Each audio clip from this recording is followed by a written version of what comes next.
A graça e a paz do nosso Deus. Convido a amada igreja a abrir o texto sagrado em Atos. Como os irmãos sabem, nós somos uma igreja expositiva, isto é, pregamos as Escrituras expositivamente. E hoje o Senhor nos dá a graça de falar conosco na sua palavra mais uma vez. Dessa feita, no capítulo 9 do livro de Atos. Capítulo esse que nós encerraremos hoje, se o Senhor permitir. E eu convido os irmãos a lerem comigo do verso 32 até o verso 43. Atos capítulo 9, do verso 32 ao verso 43. Antes de fazermos a leitura, eu gostaria de chamar a sua atenção para uma imagem que eu gostaria que você levasse consigo no decorrer do sermão. Pessoas do mundo inteiro, eu não sei se você sabe disso, mas talvez eu vou colocar esse interesse agora no seu coração. Pessoas do mundo inteiro viajam para Barcelona a fim de visitar a Basílica da Sagrada Família. Por quê? Nessa basílica, você tem um vitral muito belo, esplêndido. Na verdade, são dois vitrais. Um que está quando o sol nasce e outro que se dá quando o sol se põe. Então você tem duas configurações de cores, uma mais quente e uma mais fria. E os vitrais são belos por si só, são lindos.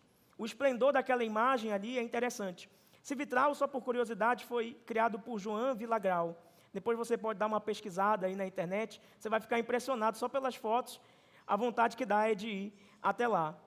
De um lado do vitral predominam os tons azulados e esverdeados que estão recebendo a luz da manhã, e do outro lado os tons mais vermelhos e alaranjados, eles são atravessados pela luz do entardecer. Mas o que é interessante é que quando o sol entra, todo o interior se transforma. Tudo fica diferente. O sol, com sua luz, invade os vitrais e muda tudo ali por dentro. Tudo fica diferente. As colunas, os pisos, as paredes, tudo é coberto por cores. Os visitantes que estão lá param, levantam os seus olhos e contemplam aquela beleza. De fato, é algo para ser contemplado. Se nós já achamos bonito o sol invadindo as janelas aqui da nossa igreja, eu acho tão lindo isso, né? Quando nós vemos o sol ali indo embora pelas nossas janelas, imagine você ter essa cena aí do vitral da Sagrada Família de perto. Irmãos, o texto que nós estamos lidando apresenta algo semelhante. Os vitrais não são nada por si só. São pedaços de vidros estranhos, configurados de alguma forma, mas que ganham sua beleza quando a luz o invade. Quando a luz o invade, o vitral ganha o seu sentido, a sua beleza. Ninguém olha para aquele ambiente iluminado e pensa que o vidro criou o sol por si só. Não é assim que se pensa. Mas o vitral é belo porque ele recebe a luz, deixa-se ser atravessado pela luz e aí penetra com a sua beleza todo o ambiente ali visível. E o texto de hoje nos mostra algo semelhante, como dito, que eu gostaria de convidar os irmãos a perceber agora, à luz do texto sagrado, obviamente. Dito isso, vamos fazer a leitura de Atos 9, verso 32 a 43. Diz assim: Passando Pedro por toda parte, foi também visitar os santos que moravam em Lida. Encontrou ali certo homem chamado Enéas, que havia 8 anos jazia de cama, pois era paralítico. Pedro lhe disse: Enéas, Jesus Cristo cura você. Levante-se e arrume a sua cama. Ele imediatamente se levantou. Todos os habitantes de Lida e da região de Saron viram Enéas e se converteram ao Senhor. Em Jope havia uma discípula chamada Tabita, nome este que traduzido é Dorcas. Ela era notável pelas obras e esmolas que fazia. Aconteceu que naqueles dias ela adoeceu e veio a morrer. Depois de a lavarem, puseram o corpo num quarto do andar superior. Como Lida ficava perto de Jope, os discípulos, ouvindo que Pedro estava ali, enviaram-lhe 2 homens com o seguinte pedido: não se demorem em vir até nós. Pedro se aprontou e foi com eles. Quando chegou lá, eles o levaram ao quarto do andar superior. Todas as viúvas o cercaram, chorando e mostrando-lhe túnicas e vestidos que Dorcas tinha feito enquanto estava com elas. Mas Pedro mandou que todos saíssem, ajoelhou-se e orou. Depois, voltando-se para o corpo, disse: Tabita, levante-se.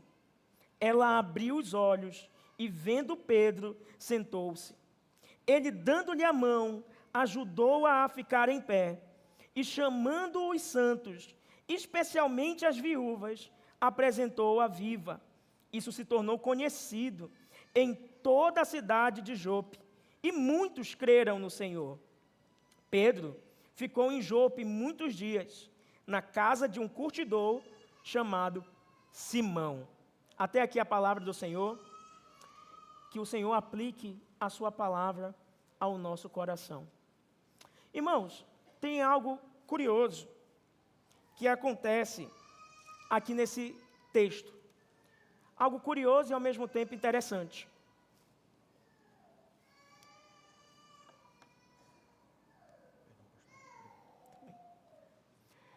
Porque até então, no texto que nós estamos lidando, nós percebemos que Lucas estava registrando a narrativa da conversão de Saulo, correto? Saulo que pediu cartas para perseguir os cristãos em Damasco, é encontrado por Jesus na estrada de Damasco, convertido, é levado para uma casa de um tal de Judas. Ali Deus move o coração de Ananias, dá uma visão para Saulo ao mesmo tempo, para que Ananias encontre Saulo, retire-lhe a cegueira dos olhos como um instrumento de graça. Percebe? Ananias sendo usado como um instrumento de Deus para retirar a cegueira de Saulo. O Espírito Santo enche Saulo para aquela obra que ele haveria de cumprir. E aí, irmãos, nós vemos, como vimos no sermão anterior, pregado pelo pastor Vantos, Saulo imediatamente pregando, tão logo que ele é convertido. E isso é interessante porque muitos, ao verem Saulo pregar, ficam dizendo assim: não era esse o perseguidor? Como é que ele agora está pregando o evangelho? E as pessoas estavam com resistência para com Saulo. E dá para entender, né? O homem que perseguia e matava os cristãos agora está pregando a palavra de Cristo. De repente aparece um discípulo amado, usado por Deus também como instrumento, chamado Barnabé, toma Saulo pelo braço e o conduz ali a ser aceito pelos demais como alguém que realmente foi encontrado por Jesus. A vida de Barnabé é usada na vida de Saulo como instrumento de Deus. Porém, o que é interessante nesse texto é que quando nós chegamos no verso 31, você percebe um desfecho. Olha, o grande perseguidor da igreja agora está convertido pelo próprio Cristo. Então, logicamente, a igreja agora vai gozar de paz, porque aquele que perseguia pertence a Jesus. Veja o verso 31, por gentileza, do capítulo 9. Assim, a igreja tinha paz por toda a Judéia, Galileia e Samaria, edificando-se e caminhando no temor do Senhor e no consolo do Espírito Santo, crescia em número. O perseguidor está preso, agora ele pertence a Cristo, a igreja goza de um tempo de paz e a igreja cresce em número.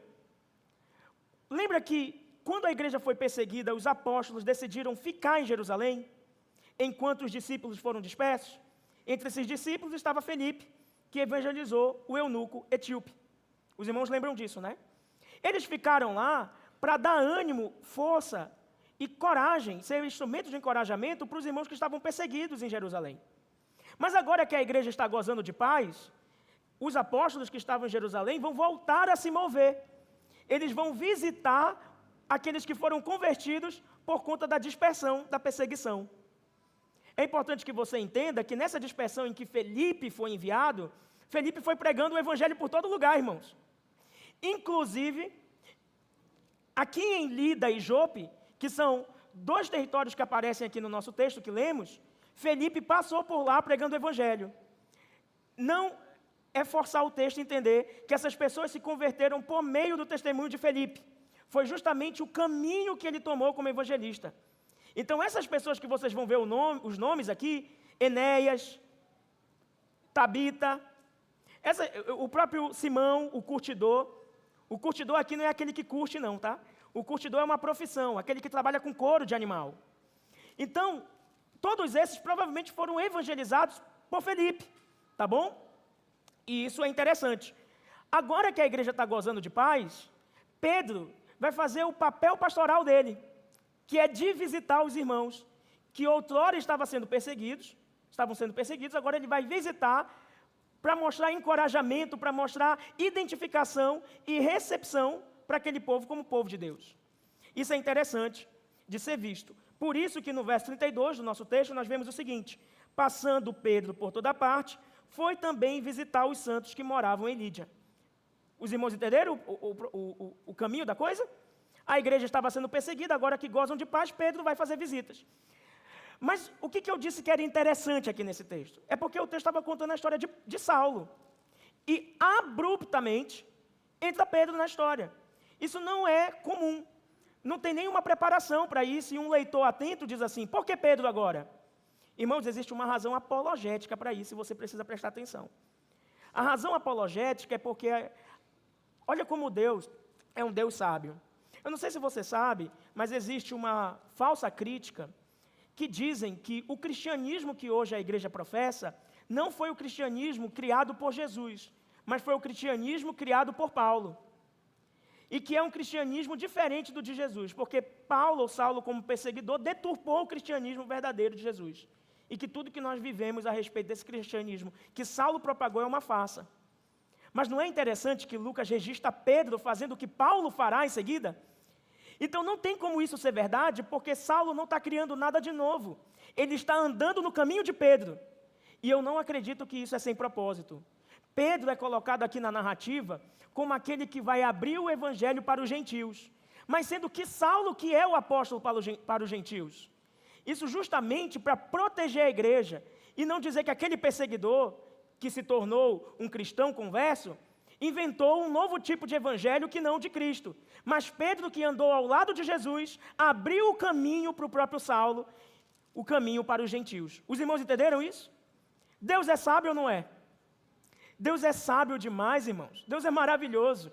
Essas críticas são críticas modernas, mas nós já conseguimos combatê-las pela própria sabedoria de Deus que colocou Pedro como aquele que está abrindo o caminho para os gentios e não Saulo, ainda que Saulo seja o apóstolo para os gentios.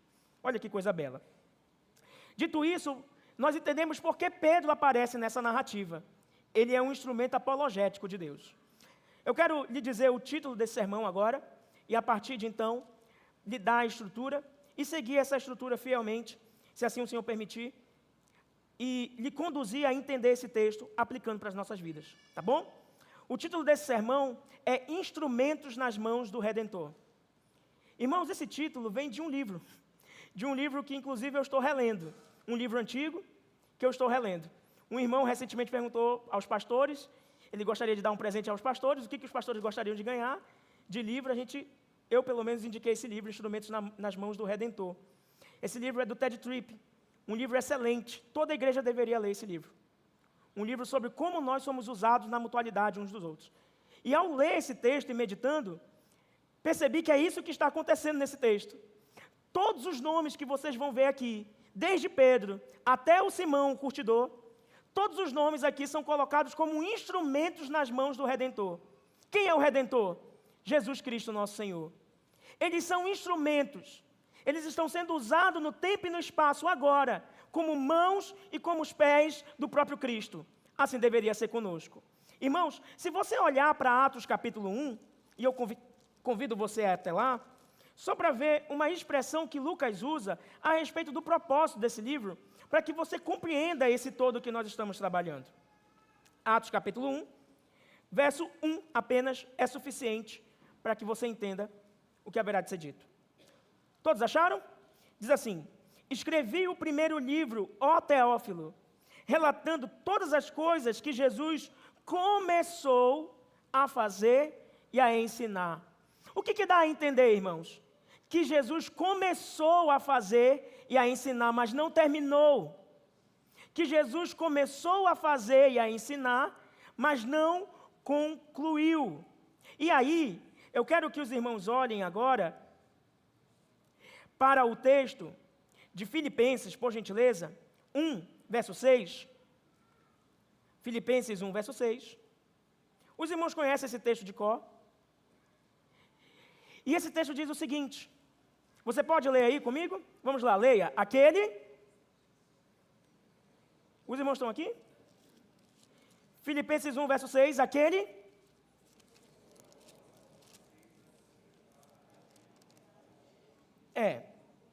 vamos lá. Estou certo de que aquele...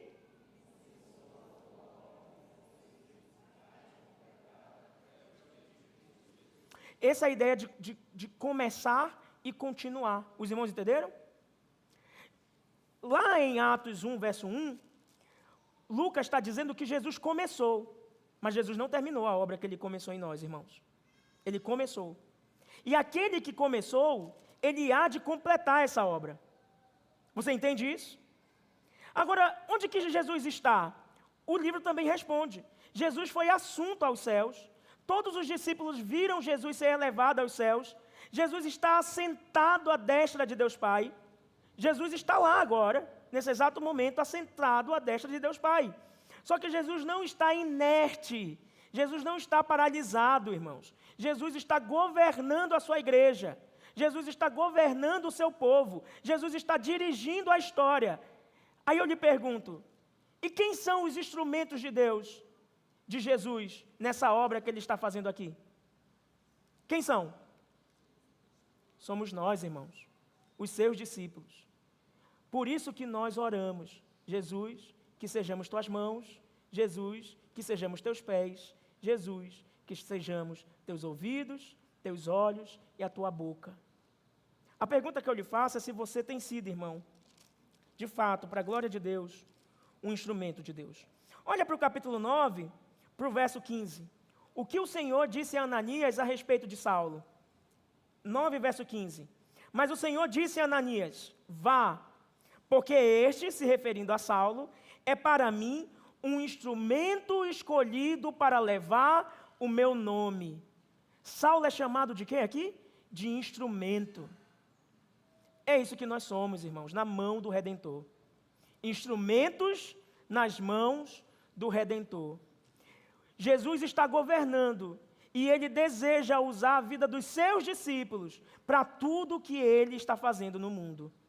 A pergunta é, você tem sido as mãos e os pés de Jesus? Você tem sido a boca da proclamação da mensagem do Evangelho? Cristo tem te usado, como vai usar todos aqui desse texto? Dito isso, nós dizemos que quem foi alcançado pelas mãos do Redentor, torna-se instrumento nas mãos do Redentor. E não tem como ser diferente. Se Cristo te alcançou, se Cristo tornou você um discípulo, se Cristo te salvou, você é dele, para ele. E você vai fazer tudo o que glorifica a ele. E você vai viver aquilo que ele deseja que você viva. E você vai ser um instrumento, você não vai mandar nele, você vai ser orientado, direcionado, comandado por ele, e não o contrário. Os irmãos entendem isso? Mas nós não vivemos num evangelho invertido, onde as pessoas ficam dizendo para Deus o que ele deve fazer? Eu determino, eu decreto. Não é assim, irmãos, nós somos os instrumentos. O Senhor é a mão. É Ele quem nos manuseia. É Ele quem nos usa. É Ele quem nos conduz. É Ele quem faz tudo o que faz através de nós. Somos instrumentos do Senhor. Dito isso, nós vamos ver 4 verdades nesse texto. Do verso 32 a 35, Cristo usa instrumentos disponíveis. No verso 36 a 39, Cristo usa instrumentos dedicados. No verso 40 e 42, Cristo usa instrumentos dependentes. E no verso 43, Cristo usa instrumentos discretos. Você percebeu? Todas as palavras são com D. Disponíveis, dedicados, dependentes e discretos. Esses somos nós, instrumentos nas mãos do Redentor. Dito isso, vamos para a primeira verdade. Cristo usa instrumentos disponíveis. Eu convido você a ler mais uma vez o verso 32. Diz assim: passando Pedro por toda parte, foi também visitar os santos que moravam em Lida. Perceba Pedro passando por toda parte. Ele não estava isolado nem ocioso. Ele estava trabalhando para o Senhor.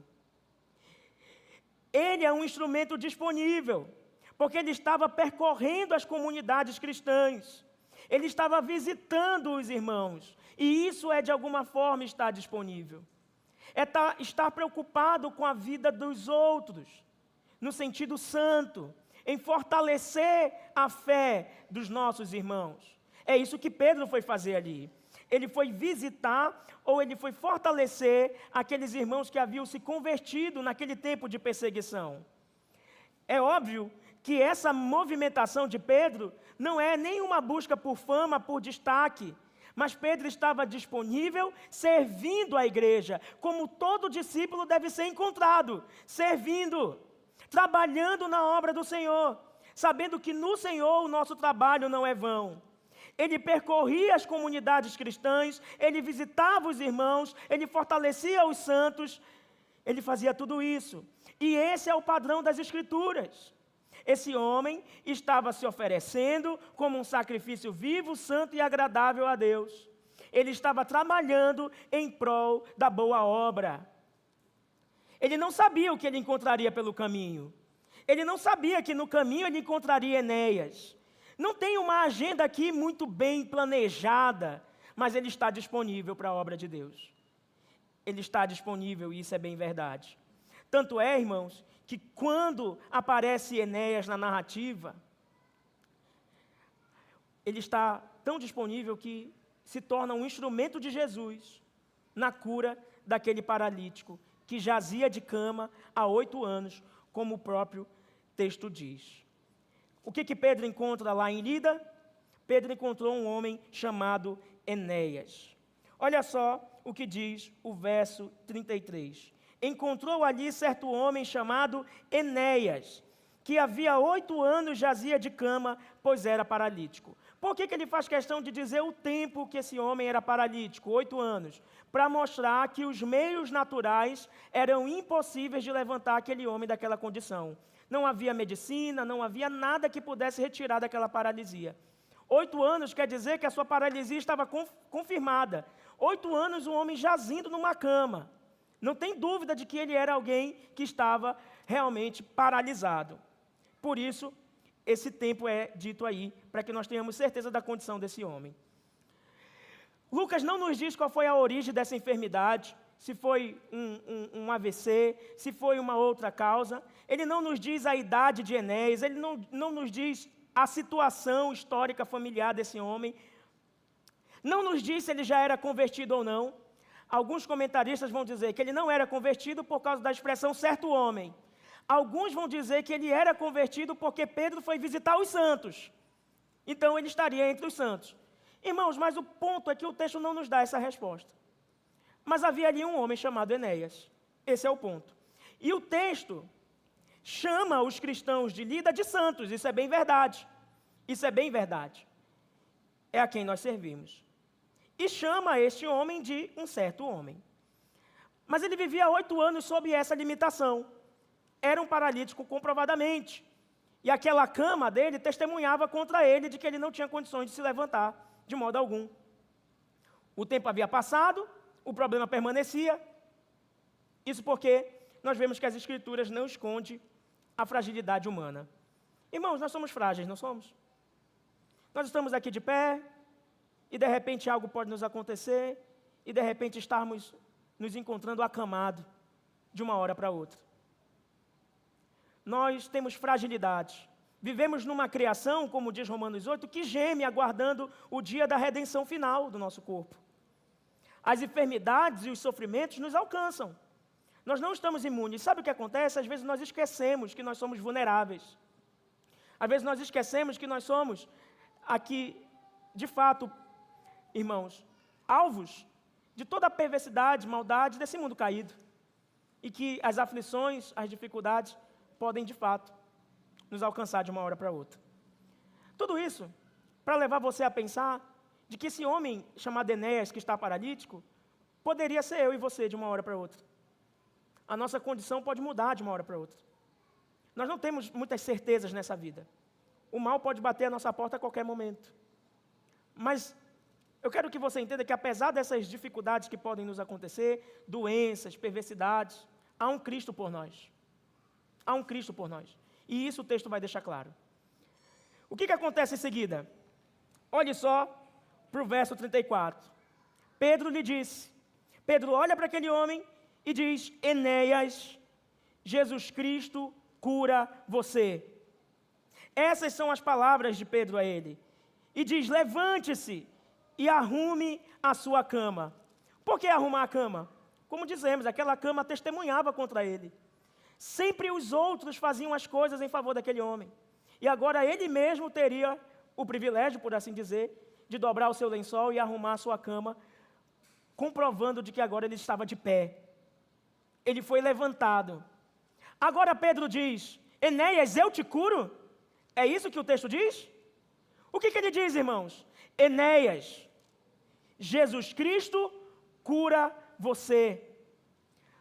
Mas como assim? Não é Pedro que estaria agindo? Mas como assim? Jesus Cristo não está morto, sepultado? De modo nenhum. Jesus Cristo está reinando à destra de Deus Pai. Jesus Cristo governa o mundo e Jesus Cristo usa os seus discípulos como instrumentos dele. É por isso que Pedro diz, Enéas, Jesus, aquele que vive, Jesus, aquele que é o Rei da Glória, Jesus, aquele que tem todo o poder, Ele cura você. O que vemos nessas igrejas neopentecostais? Pessoas atribuindo para si mesma a prerrogativa de curar. Nem Pedro, que andou ao lado de Jesus, irmãos, próximo a ele, teve a ousadia de dizer que ele tinha qualquer poder em si mesmo para curar qualquer pessoa. Pedro já tinha essa convicção. Volte um pouco para Atos capítulo 3, por gentileza, e veja o que diz o verso 12 desse texto. Atos capítulo 3, verso 12, diz assim. Importante lhe dar o contexto, tá? Pedro foi usado como instrumento para curar um paralítico que estava à porta do templo. E o povo estava admirando Pedro. Olha a resposta de Pedro para o povo a partir do verso 12. Quando Pedro viu isso, dirigiu-se ao povo dizendo, Israelitas, por que vocês estão admirados com isto? Ou por que estão com os olhos fixos em nós, como se pelo nosso próprio poder ou piedade tivéssemos feito este homem andar? O Deus de Abraão, o Deus de Isaque, o Deus de Jacó, o Deus dos nossos pais, glorificou o seu servo Jesus, a quem vocês traíram e negaram diante de Pilatos, quando este já havia decidido soltá-lo. Vocês negaram o santo e o justo e pediram que fosse solto um assassino. Vocês mataram o autor da vida, a quem Deus ressuscitou dentre os mortos, do que nós somos testemunhas. Atenção para o verso 16. Pela fé no nome de Jesus, é que este mesmo nome fortaleceu a este homem que vocês estão vendo e bem conhecem. Sim, a fé que vem por meio de Jesus deu a este homem saúde perfeita na presença de todos vocês. Quem é o nome, sobre todo nome, que deve ser louvado e glorificado, senão o nome de Jesus? Irmãos, nós somos representantes desse nome. Irmãos, isso é um privilégio tão grande, mas que parece que a igreja tem negligenciado. Você, por onde anda, está portando consigo o nome de Jesus. E o risco de você estar quebrando o terceiro mandamento de Deus é muito grande, irmão. Qual é o terceiro mandamento da lei de Deus? Não tomarás o nome do teu Deus em vão. Não é dizer, ai meu Deus, mas é lá no seu trabalho, as pessoas, de alguma forma, saber que você é um cristão, mas ao mesmo tempo vê as suas atitudes totalmente contrárias às atitudes de Cristo Jesus. E você assim portar o nome de Jesus, envergonhando o nome de Jesus. Pedro não faz isso aqui. Ele sustenta o nome de Jesus. Enéas, Jesus Cristo te cura. Olha a expressão que ele diz: levante-se e arrume a sua cama. E de fato é isso que acontece. Irmãos, eu quero que você perceba 3 coisas, tá? Aqui nessa pequena parte do texto. Tá? O verso seguinte, a conclusão do verso 34, né? Ele imediatamente se levantou. Verso 35, olhe por gentileza. Todos os habitantes de Lida e da região de Saron viram Enéas e se converteram ao Senhor. Quem é o instrumento agora? Pedro era instrumento de Jesus para curar Enéas. Quem é o instrumento agora para proclamar e testemunhar que Jesus está vivo? Enéas. Instrumentos nas mãos do Redentor. Agora o povo enxerga Enéas curado, que sem dúvidas era um paralítico que jazia há 8 anos numa cama, e dizem: Jesus é real, Jesus cura, Jesus transforma, Jesus levanta. Agora nós vemos Enéas como um instrumento de Deus. Você percebe isso? 3 P's que nós encontramos nessa pequena parte do texto. O primeiro, quem é a pessoa que deve ser glorificada quando há curas? Jesus. Esse é o primeiro P, pessoa. Quem é a pessoa que deve ser glorificada quando algo de extraordinário acontece na nossa vida? Jesus. Não apenas cura, mas qualquer coisa que aconteça em nossa vida de extraordinário, a glória deve ser totalmente entregue a Jesus. Por isso cantamos: a Ele a glória. É isso que Pedro está fazendo. Ele está dizendo: não, eu não. A Ele, a Jesus a glória. Ele é a pessoa. De quem é o poder que cura? Esse é o segundo P, o poder. O poder é divino. Porque olha só o que diz o final do verso 34. Ele imediatamente se levantou. Não houve nenhum processo. Foi instantâneo. Foi na hora. Esse poder é um poder divino que rompe com a paralisia daquele homem que 8 anos se encontrava assim. O poder é divino. E o terceiro P, qual é o propósito, irmãos? Qual é o propósito de um milagre? Que outros conheçam a Jesus e se convertam. É o verso 35, olha. Todos os habitantes de Lida e da região de Saron viram Enéas e se converteram ao Senhor. É para que haja conversões. Bom, a cura havia sido completa. Levanta-te e arruma o teu leito. É isso que ele faz. Agora, irmãos, você percebe que esse milagre que Pedro realiza na vida de Enéas é bem semelhante ao que ele faz ao paralítico de Cafarnaum? Porque Pedro está imitando os passos do seu mestre, porque é isso que um discípulo faz. Olha o que diz Marcos capítulo 2, por gentileza. Marcos capítulo 2.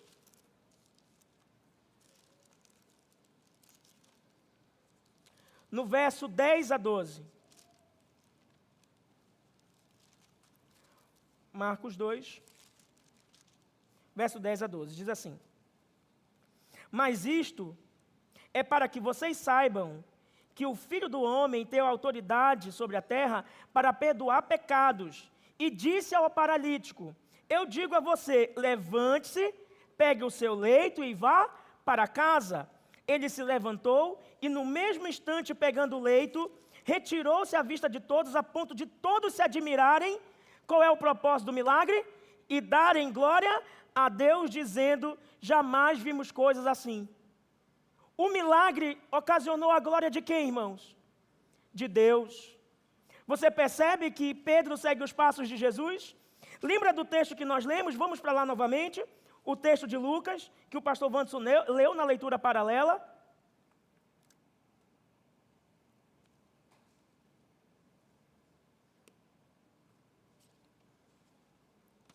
Vamos lá? Lucas capítulo 7. Eu quero só que você veja o verso 15 e diante. Agora não é mais a cura de um paralítico, é a ressurreição do filho de uma viúva. Jesus vai ressuscitar um homem morto. Olha o que diz o verso 15. O que estava morto sentou-se e passou a falar, e Jesus o restituiu à sua mãe. Todos ficaram possuídos de temor e glorificavam a Deus, dizendo: grande profeta se levantou entre nós, Deus visitou o seu povo. Irmãos, qual é o objetivo de um milagre? Que as pessoas reconheçam Deus, e que reconheçam que Deus está visitando o povo dele, que Deus anda conosco, que Deus está conosco. Esse é o objetivo do milagre. Agora, dito isso, perceba que o sinal não termina em Enéas. Pessoas são levadas à fé por meio da cura que nele acontece.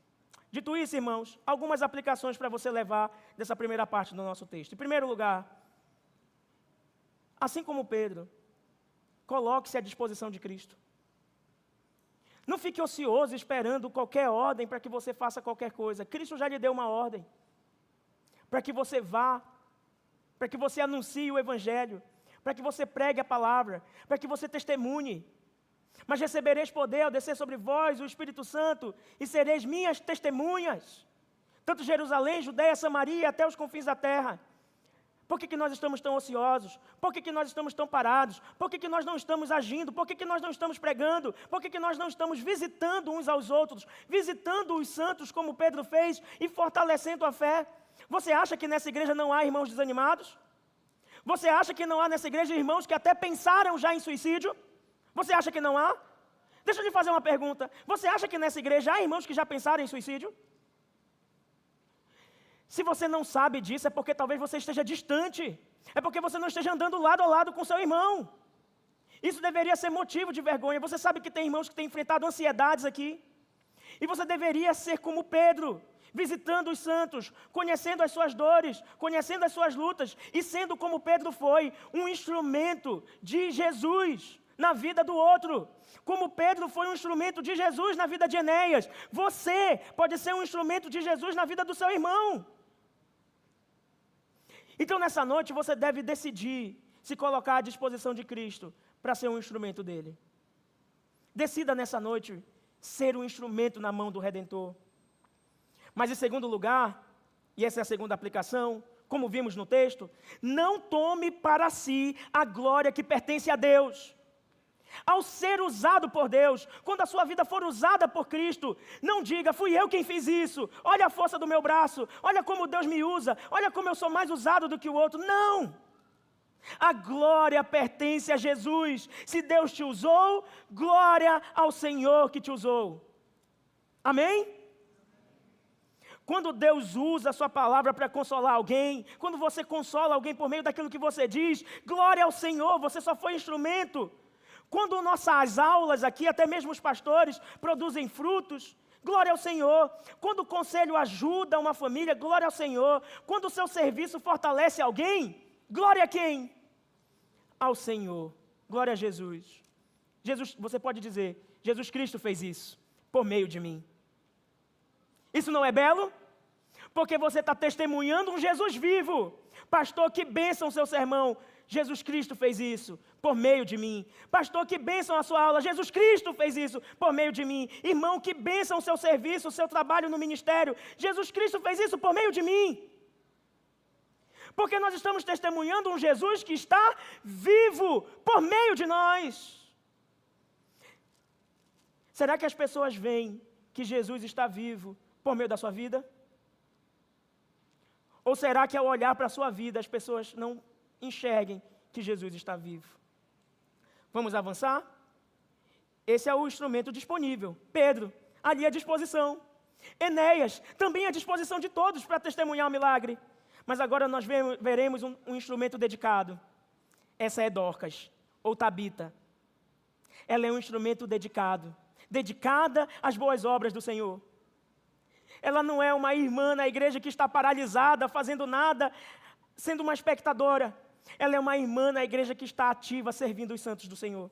Olha o que diz o verso 36 a 39. Em Jope, havia uma discípula chamada Tabita, nome este que traduzido é Dorcas. Era comum as pessoas terem um nome em aramaico e um nome em grego. Ela era notável. O que é notável, irmãos?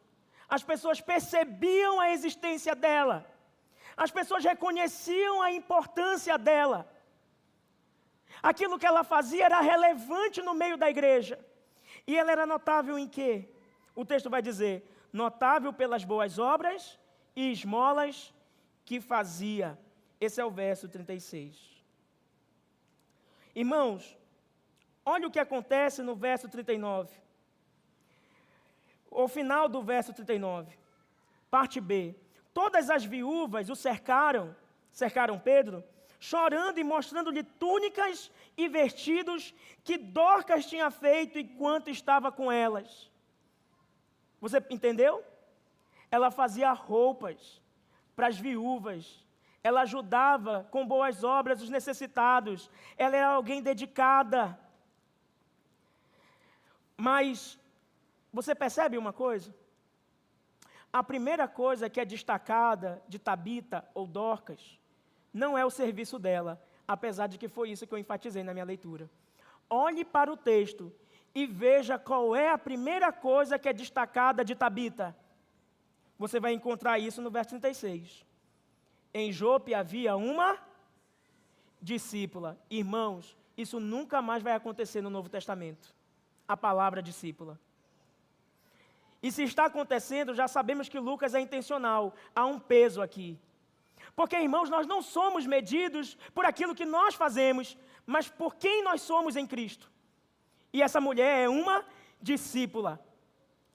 Nós não somos salvos por aquilo que nós fazemos, mas por aquilo que Cristo fez em nós. E ela era uma discípula.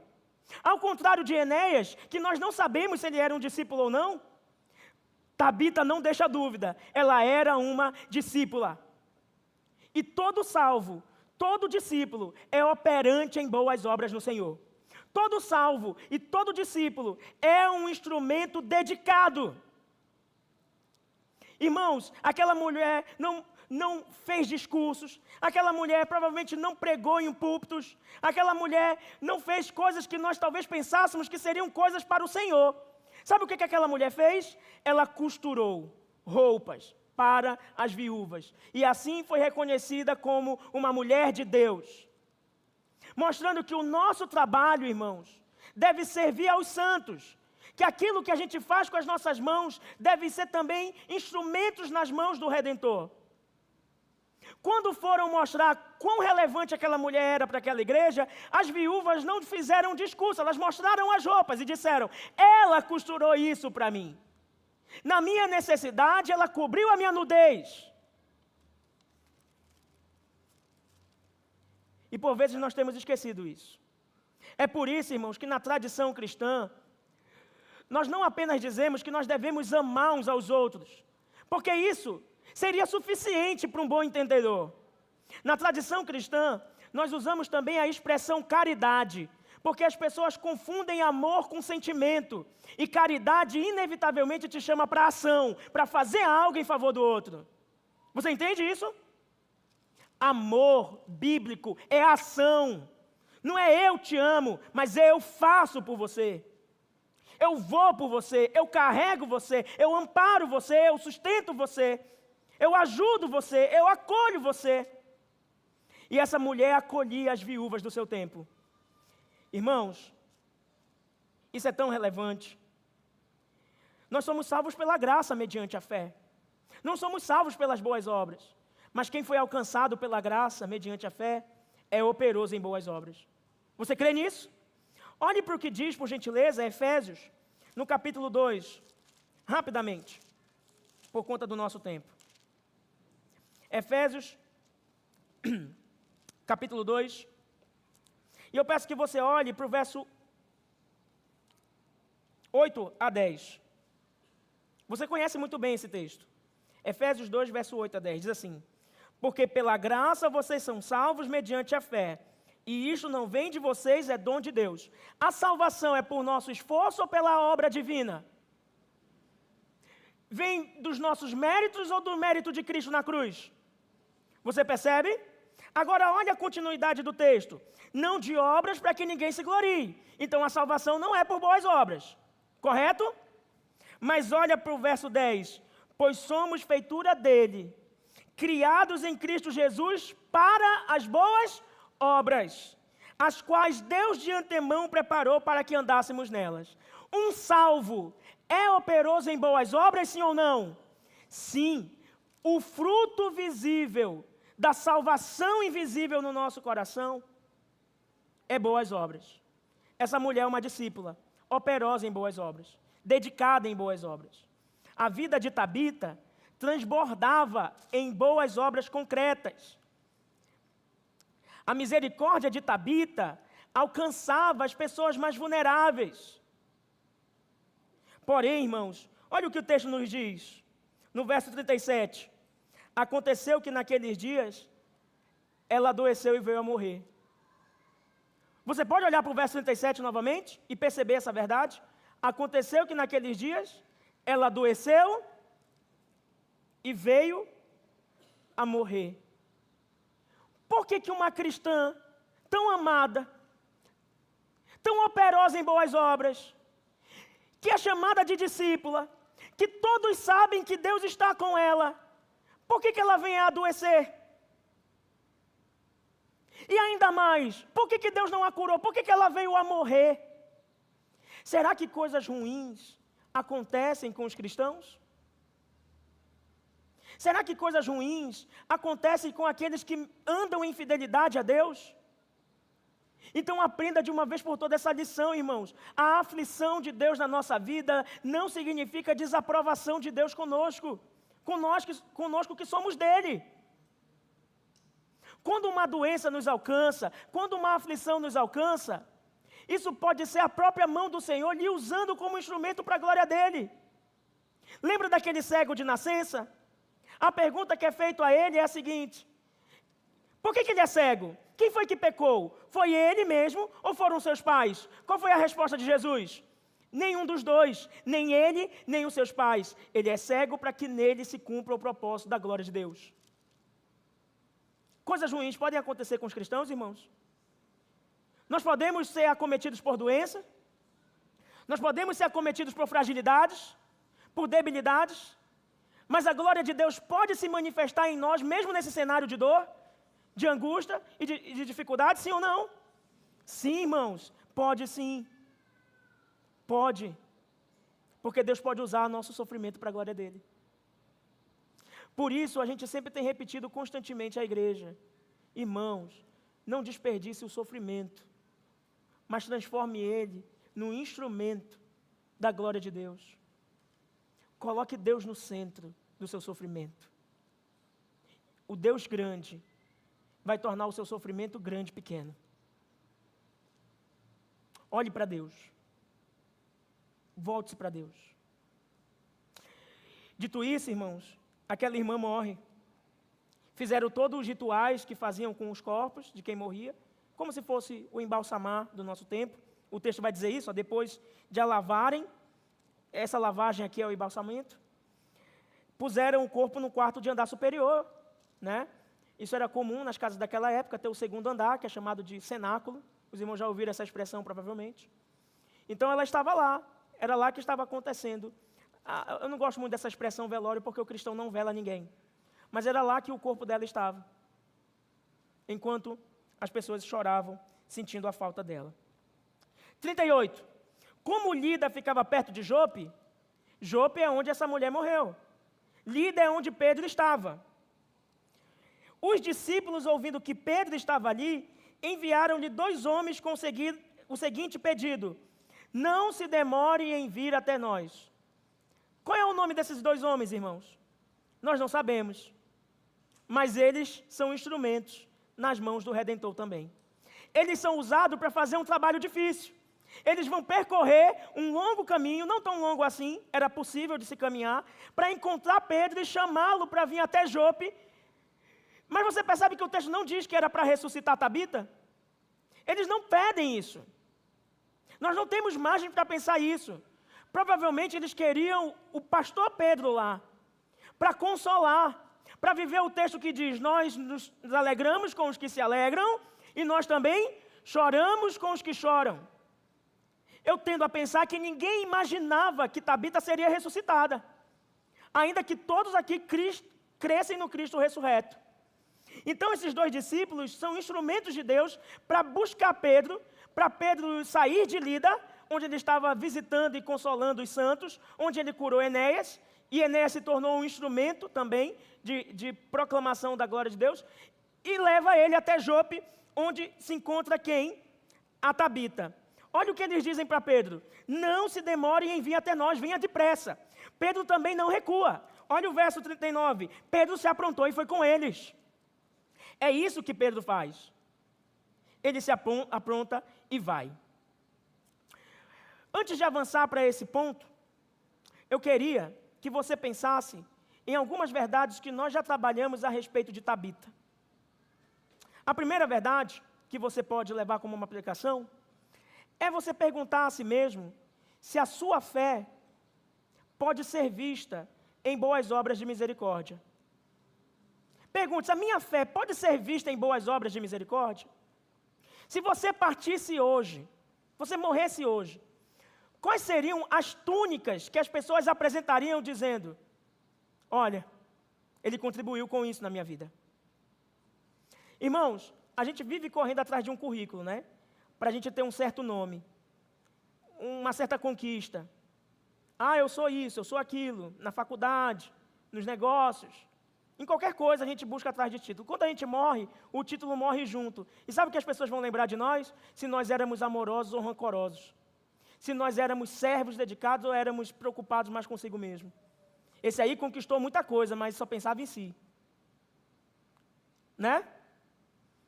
Eu posso dar um exemplo concreto.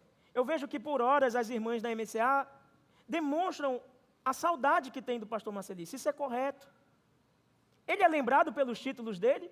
Todo mundo sabe que ele foi proeminente no direito. Ele era alguém que chegou a quase ser o diretor-geral da faculdade da UFAM. Ele é lembrado por isso? Ou por seu amor? Ou pelo seu ministério de conciliação, de misericórdia? Você percebe? Por que eu estou usando esse exemplo? Eu quero que você pense, se você morrer, qual a imagem que as pessoas vão lembrar de você? E outra, se você morrer, as pessoas vão sentir a sua falta? De verdade. Quais são as túnicas que as pessoas vão apresentar e dizer, ela costurou isso para mim? Não basta dizer que amamos a igreja, irmãos. A gente precisa carregar os fardos uns dos outros, irmãos. Tabita fazia isso, carregava os fardos uns dos outros. E, em segundo lugar, dentro da ideia de Tabita, você não deve desprezar os dons pequenos, que nós julgamos pequenos, porque ela só costurava, né? Só costurava. Mas colocava tudo à disposição de Deus. Coloque tudo que você tem à disposição de Deus. Essa mulher só costurava, mas colocou tudo à disposição de Deus. E por fim, sirva enquanto você está com os irmãos. Porque esse é o tempo para servir. Daqui a pouco, ó, Deus pode chamar sua senha e já era. Acabou. Esse é o tempo para servir o teu irmão. Esse é o tempo para amar o teu irmão. Esse é o tempo para você colocar tudo que você tem à disposição do outro, como Tabita fez. Depois da morte, só resta o juízo. Ela era tão amada que esses dois discípulos percorrem, chamam Pedro, e aí Deus usa um instrumento dependente. O terceiro D, dependente, é Pedro. Sabe por quê, irmãos? Pedro vai ressuscitar aquela mulher. Todas as viúvas chegam, apresentam as túnicas, dizendo, olha o que ela fez por nós. Pedro diz assim, saiam, se retirem, por favor. Ele fica a sós com o corpo daquela mulher morta, e ele não diz assim, Tabita, levante-se. Vocês leram um paralelo, Jesus diz para o jovem, né? Filho da mulher viúva, levante-se, e pronto. Jesus precisou orar para alguém? Jesus precisou se ajoelhar? Não, porque é de Jesus que emana todo o poder. Mas Pedro não tem todo o poder. Pedro é um instrumento dependente. Tudo que ele faz é na dependência do Senhor. Tudo que ele vai realizar aqui não é por sua própria força, não é pelo seu próprio mérito. É na dependência do Senhor. Veja o verso 39 comigo. Pedro se aprontou e foi com eles. Quando chegou lá, eles o levaram ao quarto do andar superior. Todas as viúvas o cercaram, chorando e mostrando-lhe túnicas e vestidos que Dorcas tinha feito enquanto estava com elas. É essa expressão que eu fiz a aplicação, enquanto estava com elas. O tempo que você tem para servir o seu irmão é agora, enquanto estamos com eles. No verso 40, mas Pedro mandou que todos saíssem. Ajoelhou-se. E você sabe que ajoelhar-se é um sinal de humilhação diante de Deus, de quebrantamento. Ele sabe que por si mesmo ele não tem autoridade para dizer, Tabita, levante. Por isso que ele se ajoelha. Mas hoje você vê ministério de cura por aí, que o cara diz, vem aqui que você vai ser curado. Pedro, sendo Pedro, se ajoelhou para dizer, Senhor, eu não sei se o Senhor vai levantar essa mulher. Eu oro para que o Senhor me use para levantá-la. Dependente. Assim somos todos nós, irmãos. E esse detalhe aqui não é tão um detalhe assim, tá? Isso protege toda a passagem do triunfalismo do nosso tempo. Porque Pedro ele não entrou naquele quarto confiando em si mesmo. Não foi isso. Não foi confiando numa capacidade autônoma. Ele entrou como alguém dependente. Então, irmãos, Pedro, ele imitou o padrão de Jesus, porque depois de orar, ele se levantou, voltou-se para o corpo, verso 40, e deu a ordem. Olha a ordem que ele dá. Tabita, levante-se. Isso lhe lembra algum episódio de Jesus? Lembra? Lembra quando Jesus entrou no quarto da filha de Jairo? Qual era o nome da filha de Jairo? Talita. Você acha que isso é uma coincidência ou uma providência? Uma providência divina. Irmãos, as palavras soam similares. Talita cumi. Tabita cumi.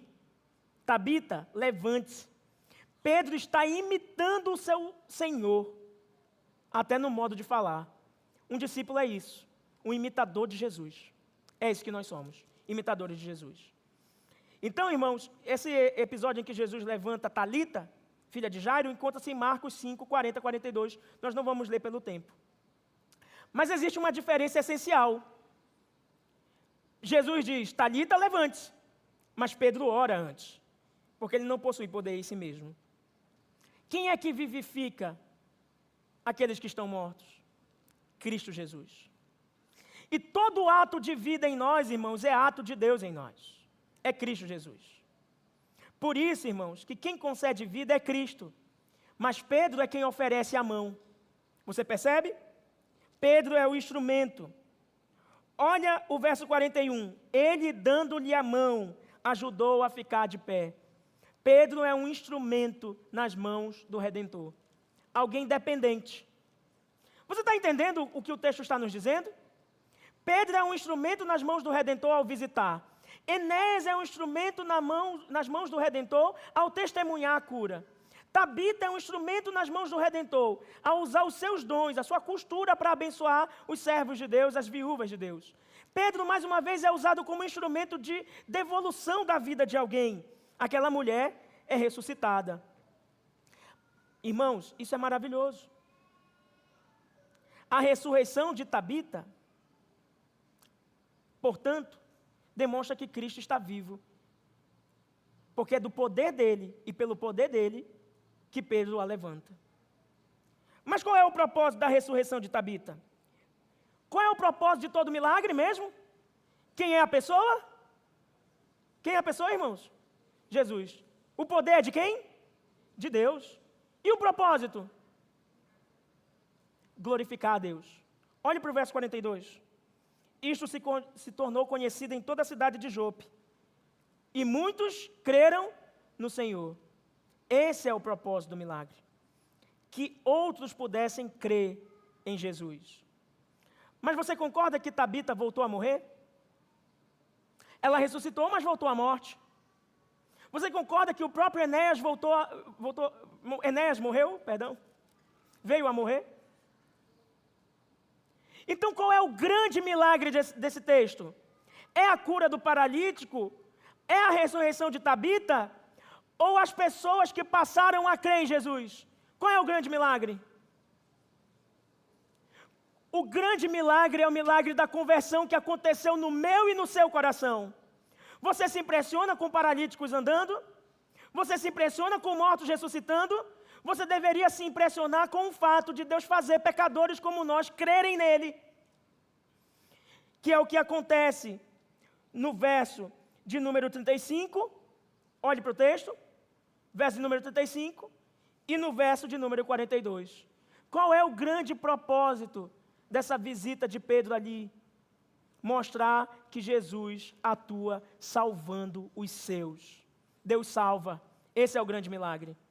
Irmãos, a salvação que Deus opera em nós pode ser comparado com uma ressurreição, não é? Lembra do texto que nós lemos na confissão de pecados? Efésios 2. Nós estávamos mortos em nossos delitos e pecados. Olha o que diz Efésios 2, verso 1.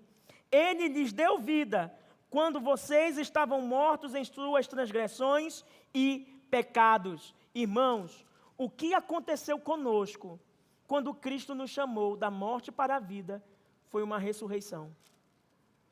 Você se impressiona com mortos ressuscitando? Você deveria se impressionar e se alegrar com o fato de que você veio a crer em Cristo, de que Deus te salvou, de que Deus te resgatou em Cristo Jesus. Pessoas creem. Qual é a aplicação dessa verdade? Sem um instrumento dependente, é que nós devemos fazer a obra de Cristo de joelhos, orando. A obra de Cristo, sem instrumento de Cristo, deve ser na dependência de Cristo. Nós devemos fazer a obra de Cristo orando, irmãos. Ninguém é autossuficiente, ninguém é autônomo, ninguém age por si só. Antes de nós ensinarmos alguém, antes de nós aconselharmos alguém, antes de nós corrigirmos os nossos filhos na nossa casa, antes de nós confrontarmos o pecado de alguém, antes de anunciarmos o Evangelho, deveríamos orar. Antes de tomarmos decisões nas nossas vidas, deveríamos colocar os joelhos no chão e orar, porque nós temos a mania de autossuficiência. Mas nós deveríamos ser chamados a depender em oração. Só ora quem depende de Deus. A segunda aplicação, que é natural, é que nós devemos reconhecer os nossos limites, até onde nós podemos ir. Você pode aconselhar uma pessoa, mas não pode transformar o coração dela. Você pode ensinar os seus filhos, mas não pode produzir fé no coração deles. Você pode pregar com clareza, mas não pode ressuscitar alguém espiritualmente morto. Nós temos que reconhecer os nossos limites, mas isso não nos impede de trabalharmos para o Senhor. É Deus quem faz a obra. Nós somos os instrumentos. Portanto, isso não deve nos levar à passividade, mas à dependência do Cristo que faz a sua obra. Nós também aprendemos que nós devemos chorar com os que choram. Pedro imediatamente vai até os enlutados. Nós devemos também consolar aqueles que estão passando pelas adversidades e dificuldades da vida. Não apenas aqueles que estão lidando com o luto, mas aqueles que estão lidando com a tristeza da doença, da viuvez, da solidão, da dor do tempo presente. Será que nós temos sido instrumentos na vida uns dos outros? Será que nós temos sido instrumentos do Redentor na vida uns dos outros? E por fim, irmão, em quarto e último lugar, devemos ser instrumentos discretos. Sabe por quê? Olha o verso 43, que é o nosso último verso. Pedro ficou em Jope muitos dias, na casa de um curtidor chamado Simão. Irmão, por favor, entenda isso. Eu sei que tudo que eu falar vai depender somente do Espírito Santo para que você entenda. Pedro não foi para Jope. Pedro foi para Lida. Uma mulher morre em Jope, muito querida por toda a comunidade de fé. 2 discípulos são usados como instrumentos para tirar Pedro de Lida e levar Pedro para Jope. E lá em Jope, Pedro precisa se hospedar na casa de alguém. Quem é que o recebe? Um homem que tem o mesmo nome dele, Simão. Simão. Sendo que Simão, que é Pedro, e não Simão o curtidor, o Simão, que é Pedro, é Bar-Jonas. Isso é, filho de Jonas. E quem é o profeta que foi chamado em Jope para pregar aos ninivitas, que eram gentios, e não foi, que preferiu pegar um outro caminho para Tarsis? Quem era? Jonas. E onde que Pedro está agora? Em Jope, para abrir o ministério aos gentios, que noutrora Jonas tinha se negado a ir. O filho de Jonas vai pregar no ministério gentílico, vai abrir o ministério gentílico, vai pregar para aqueles que não são povo, para aqueles que não são de Israel. Você entendeu isso?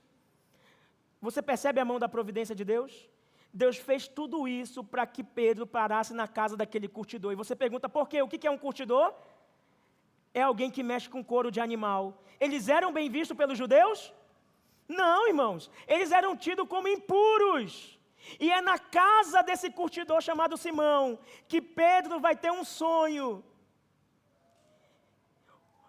onde Deus revela para ele que o ministério para os gentios foi aberto e que ele deve pregar para aqueles que não são povo. Mas o que esse homem faz, esse Simão? O que esse Simão, instrumento na mão do Redentor, faz? Hospitalidade. Ele acolhe Pedro na sua casa. Não despreze as coisas discretas ou as pessoas discretas. A obra discreta também é usada por Deus. Ele só abre a sua casa, irmão, para que Pedro fique lá. Mas isso é usado por Deus. Ele é um instrumento na mão de Deus e a sua casa serve para a glória de Deus. Porque a casa de Simão se tornou parte do avanço missionário. Irmãos, depois disso, Deus manda Cornélio, no capítulo 10, procurar Pedro lá na casa de quem? Do Simão, o curtidor. E Pedro já estava preparado para receber Cornélio. É o texto que nós veremos no domingo que vem, se assim o Senhor permitir. Mas eu penso que Simão, ele não podia imaginar tudo o que Cristo faria a partir da casa dele. Já pensou nisso? A nossa casa aberta, exercendo hospitalidade, pode ser usada por Deus para abençoar os santos e avançar o Evangelho. Uma porta aberta que pode participar da missão. Tal como aconteceu com Lídia, lembra de Lídia? Lídia abriu porta para Paulo se hospedar. E por meio de Paulo, instrumentos na mão do Redentor, Deus abre o coração de Lídia para o Evangelho. Você entende como a mão da providência age? Como Deus age? Eu concluo, irmãos, Cristo utiliza instrumentos diferentes, como Ele quer. Pedro viaja, prega, ora, Tabita costura, Enéas testemunha com a sua cura, as viúvas testemunham com seus vestidos, 2 discípulos que nós nem sabemos o nome, pode ser eu e você, fazem de tudo para que Pedro chegue até Jope. Em Jope, Pedro é usado para abrir os ministérios aos gentios. Simão oferece hospedagem. Todos eles instrumentos nas mãos de Deus. Nenhum deles idênticos, diferentes nos seus dons. Um é hospitalidade, outro é costura, outro é o ministério da palavra, como é no caso de Pedro. O outro é serviço, talvez um diácono. Não, eu vou lá buscar Pedro na outra cidade. Você entende? Mas nada é desperdiçado pelo Senhor. Nada é desperdiçado. Por isso, a aplicação que fica aqui é: consagre tudo que você tem, a sua casa e os seus recursos à missão de Cristo. Coloque tudo à disposição de Deus. Sabe tudo que você ouviu hoje de manhã na lição sobre mordomia? E se você não ouviu, ouça. Sabe tudo? Não é só para você ouvir e entender, é para você viver. Coloque tudo à disposição do Senhor. A sua profissão, a sua casa, o seu tempo, os seus recursos, tudo é de Deus.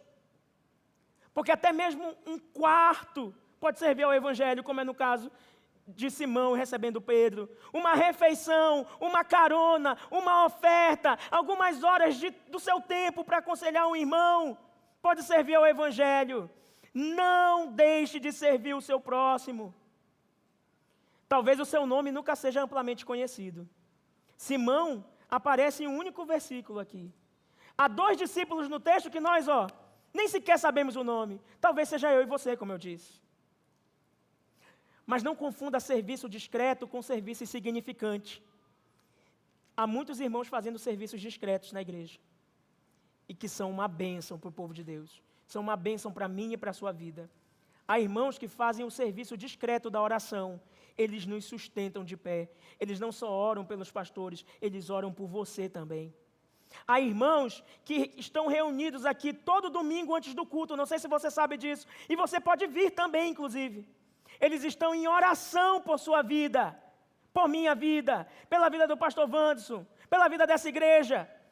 É uma obra discreta, mas Deus usa essa obra discreta.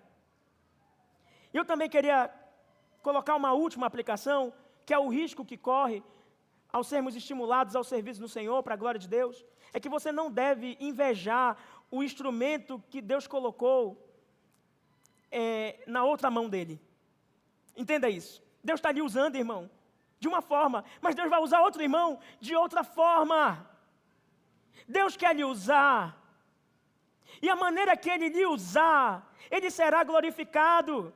Pedro não precisava costurar como Tabita. Tabita não precisava pregar como Pedro. Simão não precisava realizar o que os outros discípulos realizaram. Cada um foi usado por Deus, dentro da providência de Deus, na mão do Redentor. Por isso, coloque o que você tem à disposição do Senhor.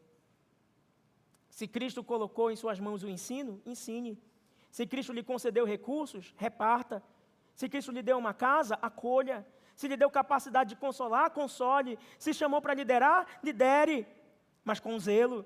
Se chamou para exercer misericórdia, exerça misericórdia com alegria. Para que Deus te chamou, irmão? O valor do instrumento não está em parecer com outro instrumento.